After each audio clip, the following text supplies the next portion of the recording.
What's going on, guys, and welcome back. My name's Elio, and in today's video we'll be talking about the lovely shop tab and what, in my opinion, you should spend on it. So without further ado, let's go ahead and get right into it.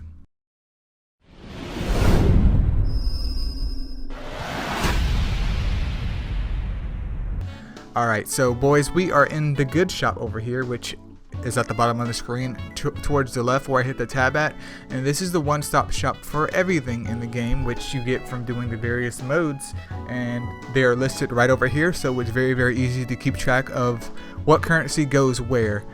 Now, when it comes to the shop, there are a couple of things that you should look out for and a couple of things that you should focus on, in my opinion.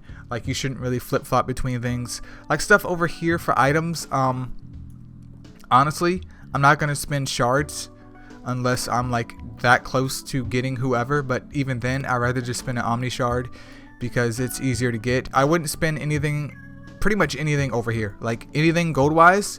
Even if I needed it, I honestly would just farm it out instead, because stamina comes back, stamina regenerates, and even though you can get gold, stamina regenerates, you know, all the time, so there's a higher chance of me getting bonuses from actually farming the stage out versus just dumping my money into getting whatever I want out of here. So this one I honestly don't touch.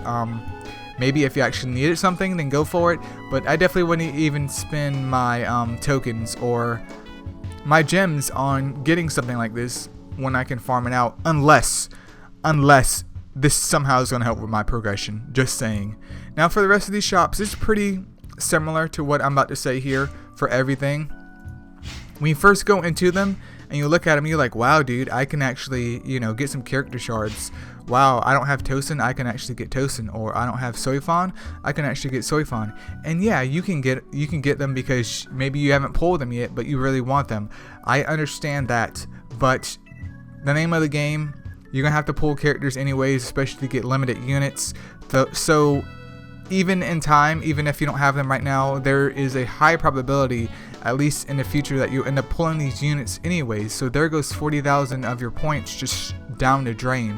Because if you pull these characters and you want to use them, that's fine, but as you progress through the game, you're going to be focusing mainly on 6 or maybe 7 characters max, and you want their star ratings as high as possible, so you're going to be using pieces and stuff to get them up as much as you can.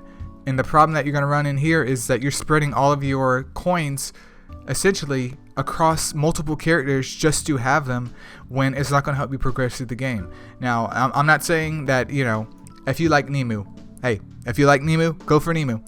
Come over here and try and pull and get all her shards up just to help increase her star ranking so she becomes more efficient at doing her job. Perfectly fine with that, but don't go in here and aim just to pull everyone just to have them. I understand that, you know, you get bonuses for having more characters, but like I said before, there's a good chance that you'll end up getting that character eventually. And I personally, at this point in time, unless you're somehow done with the story and you're just waiting for things to progress, I would just focus on pulling a specific character that I need, that I know is going to stay on my team. Like if Ikaku is going to stay on my team for the entire game, okay, then I'm going to save up my coins and I'm going to come over here and I'm going to keep pulling Ikaku shards. Hopefully, especially with refreshes, hopefully he comes back so I can continue to do this.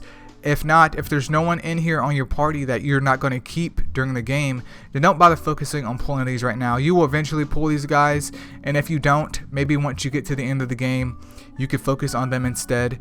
But predominantly, I would spend my coins on the Soul Jade summon tokens over here and the Omni Shard chest, because the Omni Shard chest, we can use that towards any unit, especially the ultra rares, which is, I feel like, the main purpose of them, because you get the most benefit out of them.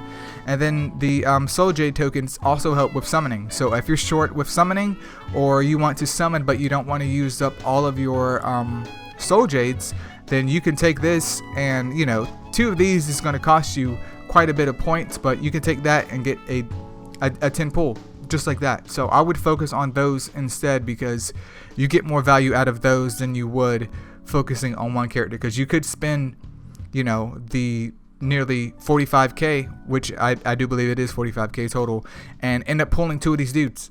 Like, congratulations, you just got these 2 dudes, and you got shards for other people and hopefully a character that you're using. And the same thing goes for here. I wouldn't really spend my coins towards the war souls in themselves. I mean, maybe if it's one that you want, but battle soul armor, I haven't seen that one anywhere else. But the rest of these guys, I've seen them. Like, I've seen them, especially with the challenge from the squad. You're going to see plenty of them. I would focus more on the soul stones over here, especially like the purple ones, because even though that they cost more, they are a lot more better at their job of getting your war souls leveled up versus you sacrificing other soul stones or other war souls to level up your one war soul. So I would focus predominantly on that and getting those maxed out, because those really do matter in the long run, especially for units that you're going to be using, you know, for the foreseeable future. And the same thing over here. The same thing in the challenge, even though they spelled it with a C here, but it's spelled with an S. You know, would I spend 70,000 points on Komamura if I plan to use Komamura for the rest of the game, or at least for the foreseeable future? I'd save up and do it, because I know I'm going to use him. I know I'm going to get some benefit out of him. But am I just going to save up and get Renji because I don't have Renji? No. Not for 70,000 coins? No. Instead, what I would do, honestly, is pick out your team that you want, or pick out most of your team that you want, and either spend these points on Awaken Essence or on the gacha tokens. Like, because with pulling the gacha tokens, you get the benefit of getting more of the coupon, so you can hopefully pull someone's weapon that you need, just to help power them up even more and give them more damage and utility. Or use the Awaken Essence just to buff everyone's raw stats from their equipment. Like, there's no downsides to either of these two. And you still get to collect war souls and stuff of that nature from this as well. So there's no loss here. There's no loss. And of course, like I said before, you could focus on pulling the one character that you're going to use for the entire game or for the foreseeable future. But it's really up to you. I personally would first focus on getting my units as strong as they can for right now, and then put their star rating on the back burner until I know everyone is as strong as they can, and that's as far as I can go, and then come back and focus on their star ratings. But that's pretty much it for this video. There's nothing really crazy about this. Like I said, I would focus on extending my unit's power over pulling another character that I might get lucky enough to pull eventually, especially with limited banners. But once again, this is all just my opinions. You can pull for whatever that you want, but I think character progression and being able to do all the content that you can with your certain amount of characters is a lot more important than having all the characters in a game and all of them doing literally no damage, because none of them is raised properly and they lack the correct strength and the correct overall power in their gear. But I definitely hope this video helped you guys. As always, thank you so much for watching, and I'll catch you guys in the next video. Peace out.